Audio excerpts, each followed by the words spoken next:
بچوں، آج ہم ہماری نصاب میں شامل بی اے پارٹ فرسٹ کے کرشن چندر جو ایز اے ڈرامہ نگار ہمارے نصاب میں شامل ہیں ان پر چرچا کریں گے۔ ان کی ڈرامہ نگاری پر چرچا کرنے سے پہلے کچھ ان کی حیات زندگی پر چرچا کر لی جائے اور ان کا تعارف یا مختصر تعارف پیش کر دیا جائے۔ تو چلیے ہم ہمارے اس موضوع کی شروعات کرتے ہیں۔ ان کا اصل نام کرشن چندر تھا۔ پیدائش کے بارے میں ان کے اختلاف پایا جاتا ہے۔ کچھ نقاد نے ان کو 23 نومبر 1914 عیسوی راجستھان کے بھرت پور شہر میں پیدا ہونا بتایا ہے۔ کچھ نے ان کی جائے پیدائش 1912 عیسوی پنجاب تسلیم کی ہے۔ دیکھیے، سب سے پہلے ان کی ہم چرچا شروع کر لیتے ہیں۔ افسانہ نگاری میں ایک نئے اسکول کا انہیں بانی کہا جاتا ہے۔ افسانہ نگاری میں انہیں ایک نئے اسکول کا بانی کہا جاتا ہے، اور علی سردار جعفری نے ان کے لیے کچھ لفظ یوں کہے ہیں۔ وہ کہتے ہیں، سچی بات یہ ہے کہ کرشن چندر کی نثر پر مجھے رشک آتا ہے۔ وہ بے ایمان شاعر ہے جو افسانہ نگار کا روپ دھار کر آتا ہے اور بڑی بڑی محفلوں اور مشاعروں میں ہم سب ترقی پسند شاعروں کو شرمندہ کر کے چلا جاتا ہے۔ وہ اپنے ایک ایک جملے اور فقرے پر غزل کے اشعار کی طرح داد لیتا ہے، اور میں دل ہی دل میں خوش ہوتا ہوں کہ اچھا ہوا اس ظالم کو مصرعِ موزوں کرنے کا سلیقہ نہ آیا، ورنہ یہ کسی شاعر کو پنپنے ہی نہ دیتا۔ یہ علی سردار جعفری ان کی شان میں کہہ رہے۔ کرشن چندر اردو فکشن کی وہ قد آور شخصیت ہیں جن کے فن میں تنوع، رنگار رنگی، سادابی، رومانیت، حقیقت،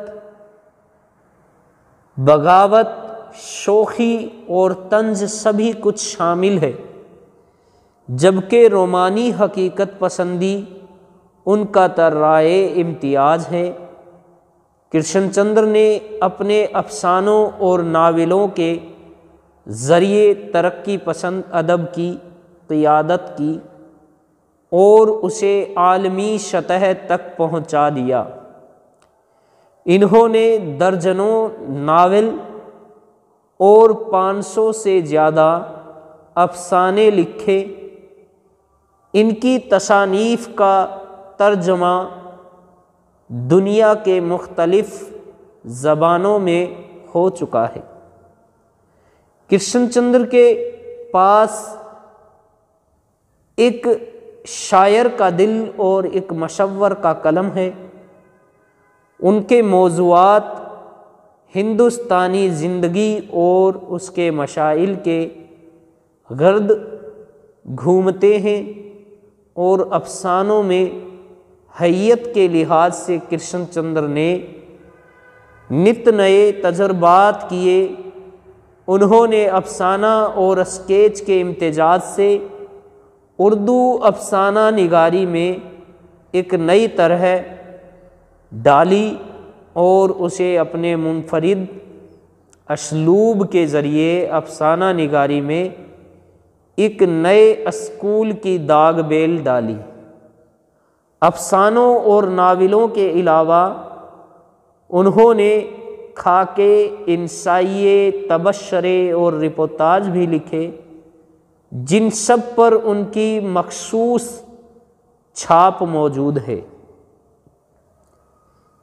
یہ راجستھان کے بھرت پور شہر میں 23 نومبر 1914 عیسوی میں پیدا ہوئے، جہاں ان کے والد گوری شنکر چوپڑا میڈیکل افسر تھے۔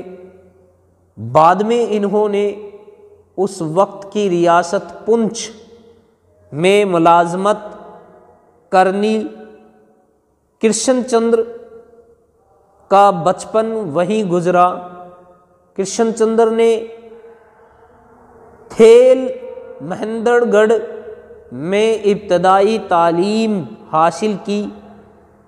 اردو انہوں نے 5ویں جماعت سے پڑھنی شروع کی اور 8ویں جماعت میں اختیاری مضمون فارسی لے لیا۔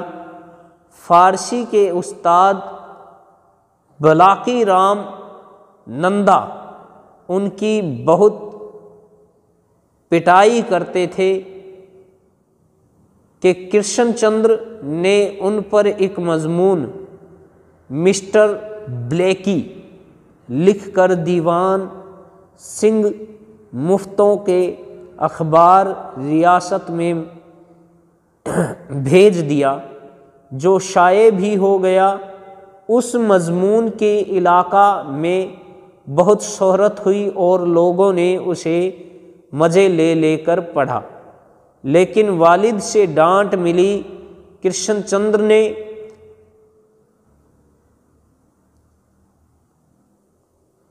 میٹرک کا امتحان سیکنڈ ڈویژن میں وکٹوریہ ہائی اسکول سے پاس کیا، جس کے بعد انہوں نے لاہور کے فارمن کرسچن کالج میں داخلہ لے لیا۔ اسی زمانہ میں ان کی ملاقات بھگت سنگھ کے ساتھیوں سے ہوئی اور وہ انقلابی سرگرمیوں میں حصہ لینے لگے۔ انہیں گرفتار کر کے 2 ماہ لاہور کے قلعہ میں نظر بند کر بھی رکھا گیا۔ الف اے میں وہ فیل ہو گئے تو شرم کی وجہ سے گھر سے بھاگ کر کلکتہ چلے گئے، لیکن جب معلوم ہوا کہ ان کی والدہ ان کے لاپتہ ہو جانے سے بیمار ہو گئی ہیں تو واپس آ گئے۔ اس کے بعد انہوں نے سنجیدگی سے تعلیم جاری رکھی اور انگریزی میں ایم.اے اور پھر LL.B کیا۔ LL.B انہوں نے والدین کے دباؤ میں کیا تھا اور ان کا کوئی ارادہ وکالت کرنے کا نہیں تھا۔ ان کی دلچسپی ادب میں تھی اور انہوں نے مختلف رسالوں کے لیے لکھنا شروع کر دیا تھا اور ادبی حلقوں میں ان کی شناخت بننے لگی تھی۔ اس زمانے میں ان کی کہانیوں کے کئی مجموعے خیال، نظارے اور نغمے کی موت شائع ہو چکے تھے، جن کو سراہا گیا تھا۔ ان کا پہلا ناول شکست 1943 عیسوی میں منظر عام پر آیا۔ کرشن چندر شروع سے ہی ترقی پسند تحریک سے وابستہ ہو گئے تھے۔ 1938 عیسوی میں کلکتہ میں منعقد کی گئی کل ہند انجمن ترقی پسند مصنفین کی کل کانفرنس میں انہوں نے صوبہ پنجاب کے نمائندہ کے حیثیت سے شرکت کی تھی۔ یہیں ان کا وارف سجاد ظہیر اور پروفیسر احمد علی وغیرہ سے ہوا اور انہیں انجمن ترقی پسند مصنفین صوبہ پنجاب کا سیکریٹری مقرر کر دیا گیا۔ 1939 عیسوی میں احمد شاہ بخاری پترس نے جو آل انڈیا ریڈیو کے ڈی پی ڈائریکٹر تھے، انہیں آل انڈیا ریڈیو لاہور میں پروگرام اسٹنگ کی ملازمت دے دی۔ انہوں نے 3 سال تک لاہور، دہلی اور لکھنؤ میں بطور پروگرام اسسٹنٹ کام کیا۔ اس وقت دہلی کے ریڈیو اسٹیشن پر سعادت حسن منٹو بھی تھے جنہوں نے ان کو شراب کی لت لگائی۔ اسی زمانہ میں ان کی ماں نے ان کی شادی ودیاوتی سے کر دی۔ ان کی بیوی معمولی شکل و صورت کی اور تند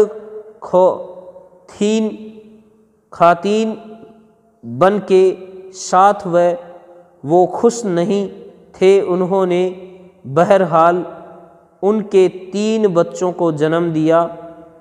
کرشن چندر ریڈیو کی ملازمت سے مطمئن نہیں تھے۔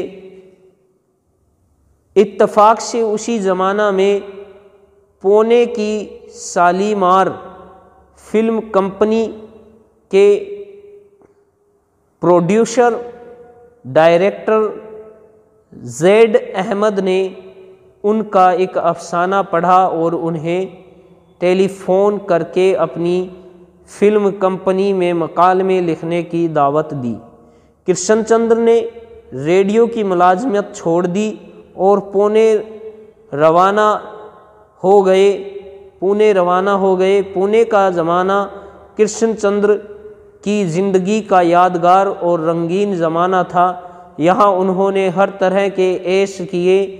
وہ خوبصورت ہیرو و ہیروئن سے ملے اور ان کا قرب حاصل کیا۔ تخلیقی لحاظ سے بھی یہ ان کا اچھا دور تھا جس میں انہوں نے ان داتا اور موبی جیسی کہانیاں لکھیں۔ پونے میں انہوں نے کئی عشق کیے۔ ان کی محبوباؤں میں ایک لڑکی ثمینہ تھی جو زیادہ حسین نہیں لیکن بلا کی ذہین اور فکرہ باز تھی۔ کرشن چندر اس پر فریفتہ ہو گئے یہاں تک کہ وہ ان کی کمزوری بن گئی۔ بعد میں اس لڑکی کو انہوں نے اپنی ایک فلم میں سائیڈ ہیروئن کا رول بھی دوایا۔ ان کی دوسری محبت اس دور کی مشہور شاعرہ شاہدہ نکہت سے ہوئی جو اپنے مشہور کن ترنم اور حسن و جمال کے سبب مشاعروں کی جان ہوا کرتی تھی، لیکن اس کے چاہنے والے بہت تھے۔ کرشن چندر کو یہ بات پسند نہیں تھی۔ نتیجہ یہ ہوا کہ یہ عشق 6 ماہ میں دم توڑ گیا۔ اس کے بعد وہ مشہور ادیب اور علی گڑھ یونیورسٹی کے پروفیسر رشید احمد صدیقی کے صاحبزادی پر مر مٹے، جو شادی شدہ اور ایک بچہ کی ماں تھی۔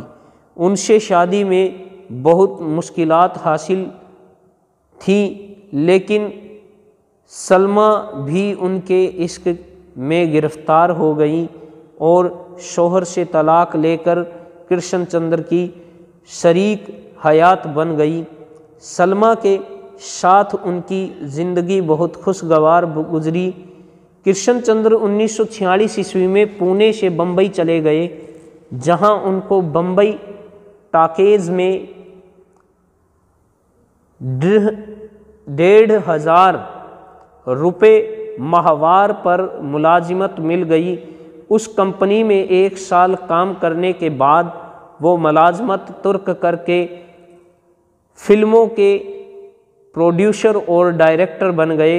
उनकी पहली फिल्म सराय के बाहर उनके एक रेडियोई ड्रामे पर मुबनी थी। उसमें उनके भाई महेंद्र नाथ हीरो थे। फिल्म बुरी तरह नाकाम हुई। उसके बाद उन्होंने फिल्म राख बनाई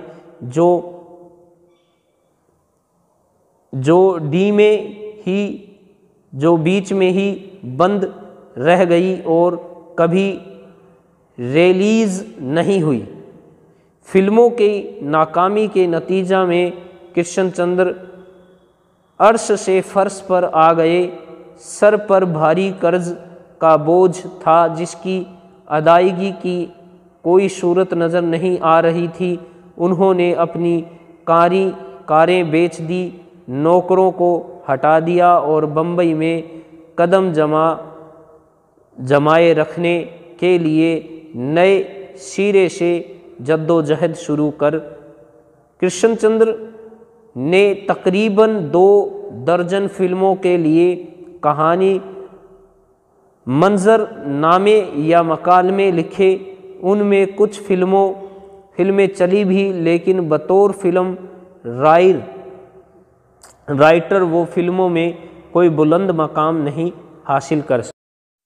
आखिरकार उर्दू अदब की ये अजीम हस्ती सन 1977 ईस्वी में बम्बई में दिल के दौरे पड़ने से हमारे बीच में ना रही और इस दुनिया से कूच कर गए। कृष्णचंद्र का ताल्लुक़ सरजमीन कश्मीर से था। इनकी विलादत के बारे में हम चर्चा कर ही चुके हैं। इनका जो असल काम था वो नावल और अफसाना निगारी था और कृष्णचंद्र तरक्की पसंद तहरीक से वाबस्ता थे। कई बार क्वेश्चन पूछ लिए जाते हैं कि कृष्णचंद्र के 2 अफसानवी मजमुओं का नाम बताइए, तो उनमें हम नज़ारे, तिलिस्म ख़याल इस तरह से लिख सकते हैं। इनके एक अहम नोवेल वगैरह का भी नाम, जैसे इनका पहला नोवेल शिकस्त 1943 ईस्वी में शाये हुआ और इनका जो हमारे निसाब में जो शामिल दरवाजे खोल दो ड्रामा है, इसका जो उन्वान है ये रखने के लिए जो कारण था वो था कृष्णचंद्र ने समाजी, मजहबी व सियासी नकाइज़ को वाजी करने के लिए अपने ड्रामे का उन्वान दरवाजे खोल दो रखा और इसका जो मरकज़ी ख्याल है वो कौमी इत्तेहाद व इत्तेफाक और इंसानियत का सबक है। तो चलिए, ये हमने कृष्णचंद्र की मुख्तसर तारुफ किया। इनके ड्रामा निगारी पर अब हम आगे चर्चा करेंगे। तो चलिए इनके ड्रामा निगारी पर चर्चा करते हैं। वेलकम स्टूडेंट, आपका मोहता कॉलेज की ऑनलाइन क्लासेज में इस्तकबाल है। आज हम बीए पार्ट फर्स्ट के हमारे अगले मौजू कृष्णचंद्र की ड्रामा निगारी को पढ़ेंगे। इससे पहले वाला हमारा जो टॉपिक था, हमने ड्रामे की तकनीक, ड्रामे के अज्जाए, ड्रामे की तारीख, तीनों पर अलग अलग हमारे वीडियो बने हैं। आज हम जो हमारे निशाब में शामिल ड्रामा है दरवाजे खोल दो, इनके जो खालिक हैं कृष्णचंद्र, उनकी ड्रामा निगारी की खसूसियात पर चर्चा करेंगे। तो आज का हमारा मौजू रहेगा बीए पार्ट फर्स्ट में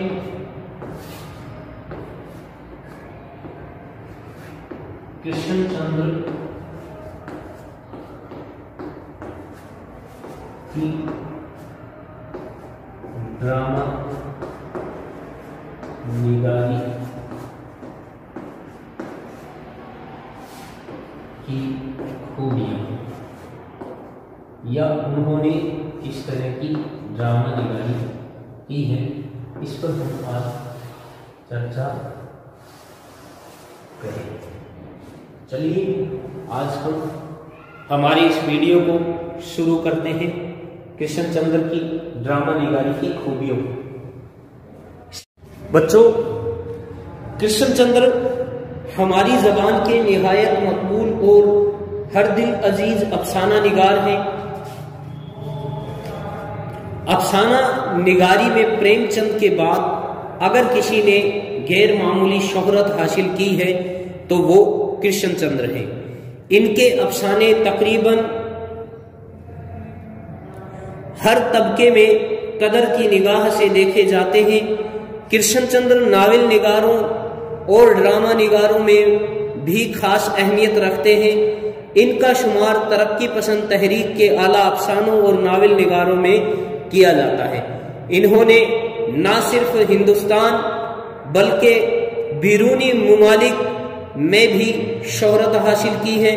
इनकी शोहरत का असल सबब इनके अफसाने हैं। इनके अफसाने और नावल सिर्फ तफरीहात तक ही नहीं पढ़े जाते बल्कि उन पर तहकीक व तनकीद भी होती है। हमारे अहद के अफसाने निगारों, नावल निगारों और ड्रामा निगारों में कृष्णचंद्र का नाम बड़ी इज्जत व एहतराम के साथ लिया जाता है। इनकी तख्लीकात ऐसे रोशन चिराग हैं जो अमन और खुशहाली की राह दिखाते हैं। कृष्णचंद्र की ड्रामा निगारी की खूबियों पर चर्चा करते हैं। कृष्णचंद्र एक बुलंद रुतबा फनकार हैं। उनका फन जिंदगी के बदलते हुए जराए के साथ चलता है। ये तरक्की पसंद नजरिए के हामिल हैं और इंसानी दोस्ती इनकी जिंदगी का नस्बुल अईन है। यही दोनों रवैये इनकी हर तख्लीक के पीछे कार फरमा है। ड्रामा निगारी के सिलसिले में भी इन्होंने अपनी महारत और काबिलियत का सबूत दिया है। इनकी ड्रामा निगारी का जायजा दर्जे झेल हम लेने जा रहे हैं। इनकी ड्रामा निगारी में सबसे पहले हम जानेंगे कि इनका मौजू कैसा होता है। तो पहला इनका जो खूबी है वो है इनका मौजू। तो चलिए इनकी जो ड्रामे की तकनीक है वो किस तरह की है, इनके मौजू कैसे होते हैं। देखिए, हर कहानी को लिखने के लिए हमारे पास एक मौजू, एक विषय वस्तु होना जरूरी है। तो ये सबसे पहला काम होता है कि एक फनकार एक मौजू को तलाश करे और उस मौजू पर वो अपनी तख्लीक को लिख सके। तो देखिए बच्चों, मौजू के एतबार से कृष्णचंद्र के ड्रामे बहुत अहम होते हैं। वो मौजू अपने गर्दोपेश की दुनिया से लेते हैं।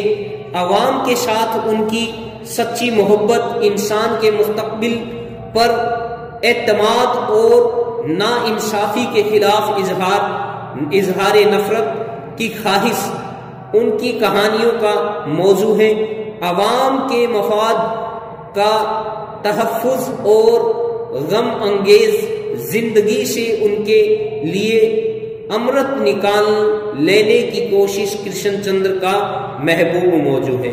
सियासी और समाजी जिंदगी के हर मोड़ पर वो चिराग लिए खड़े हैं और वो राह दिखाना चाहते हैं जो तरक्की और अमन की तरफ ले जाती है।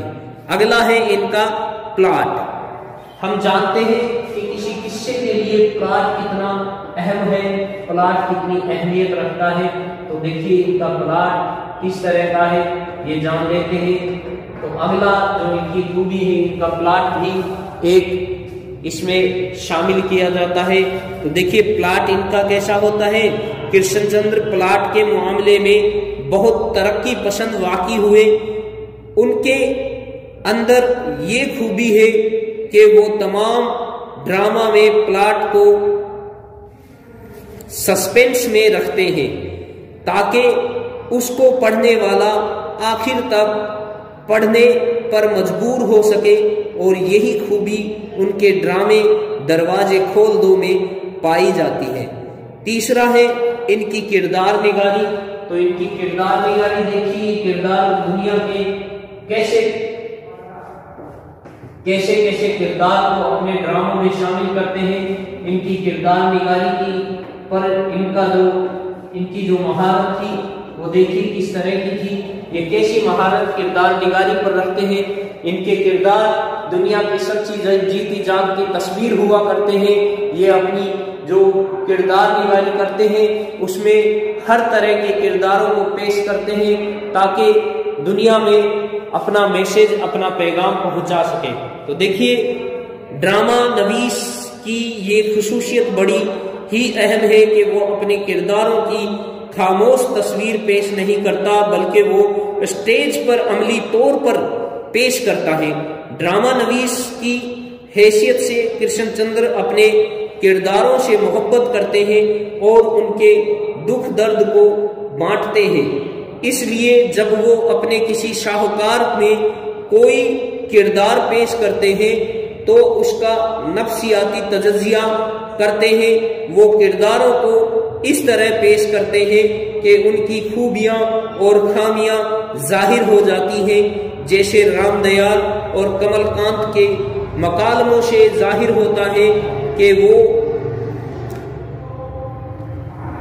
कट्टर किस्म का मजहबी आदमी है जो छुआछूत पर यकीन रखता है, लेकिन बेटा बिल्कुल बरअक्स है, उसके खिलाफ है और खुले दिमाग का है। कृष्णचंद्र को किरदार निगारी का सलीका आता है। वो किरदारों की रूह में झांक कर उनके किरदार का नमूना पेश करते हैं। अगली है इनके मकालमे, जो चौथी खूबी है वो है इनकी मकालमा निगारी। तो देखिए किस तरह की मकालमा निगारी करते हैं। तो अगला है इनकी मकालमे, ये कैसे मकालमे पेश करते हैं और मकालमे में शायद ही इनके बराबर कोई इनके हम पल्ला होगा। बड़ी ही दिलचस्प मकालमा निगारी करते हैं और अपने महारत को पेश करते हैं। मकालमा निगारी में बहुत ज्यादा महारत रखते हैं। फिल्मों में भी मकालमा लिखने का काम किया करते थे। तो देखिए कृष्णचंद्र के ड्रामे मकसद के एतबार से भी बहुत अहम होते हैं। उन्होंने मशावात और कौमी यकजहती का पैगाम भी दिया है। पस्त तबके के माहौल को भी देखिए इसमें ये पेश करते हैं। तो हर तरह के जो ये किरदार पेश कर रहे हैं उन किरदारों से उसी तरह के मकालमे क्या करवाते हैं, उनसे बुलवाते हैं। तो देखिए मकालमा निगारी में भी कृष्णचंद्र का कलम बेमिसाल जौहर दिखाता है।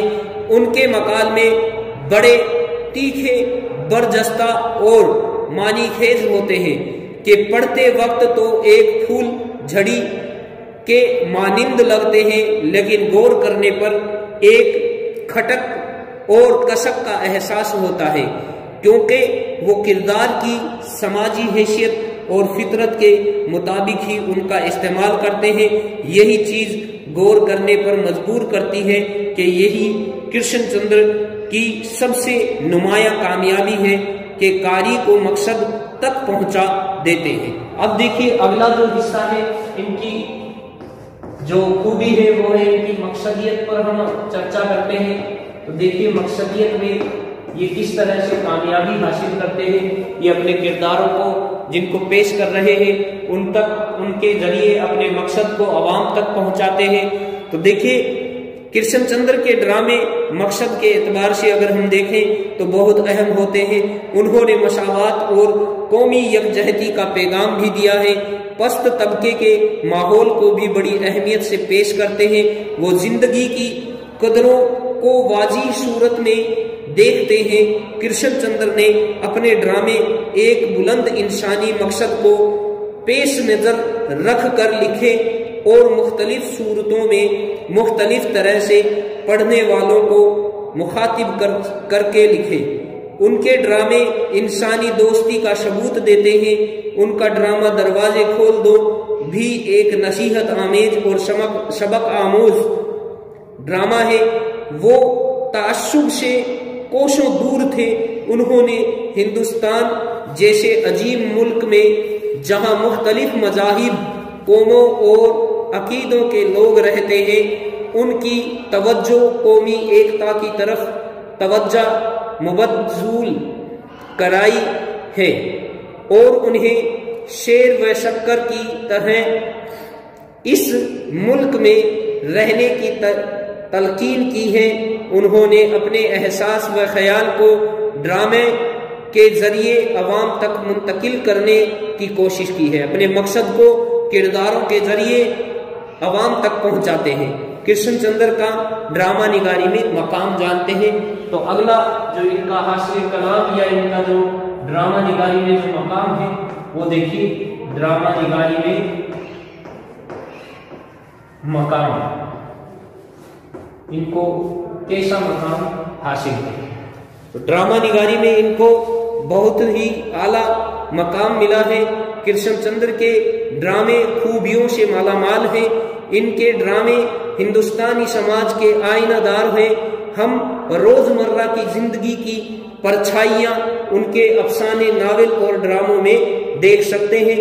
ان کے ڈراموں کا حسین، دلکش اور دلیر اسلوب ادبی مسرت عطا کرتا ہے اور ہم سرور کی موجوں میں بہتے ہوئے کسی نامعلوم دنیا میں گم ہو جاتے ہیں۔ یہی کرشن چندر کی عظمت ہے۔ ایسے فنکار ہر دل عزیز ہوتے ہیں جن کو فراموش نہیں کیا جا سکتا۔ یعنی یہ ایک مثال کی طرح ہے جو ہمیں ہمارے ادبی جو زندگی ہے، ان کی جو ادب پر ان کی جو کارگزاریاں ہیں، اس کے ذریعے یہ ایک مثال بن چکے ہیں اور یہ ایک مشال کا کام کر رہے ہیں جو ہمیں آگے کی راہیں دکھا رہے ہیں۔ تو یہ تھے کرشن چندر جن کی ڈرامہ نگاری پر ہم نے چرچا کی، اور یہ ان کی ڈرامہ نگاری تھی۔ زیادہ تفصیلات میں نہ جاتے ہوئے ہم آج کا ہمارا جو موضوع ہے یہی ختم کرتے ہیں۔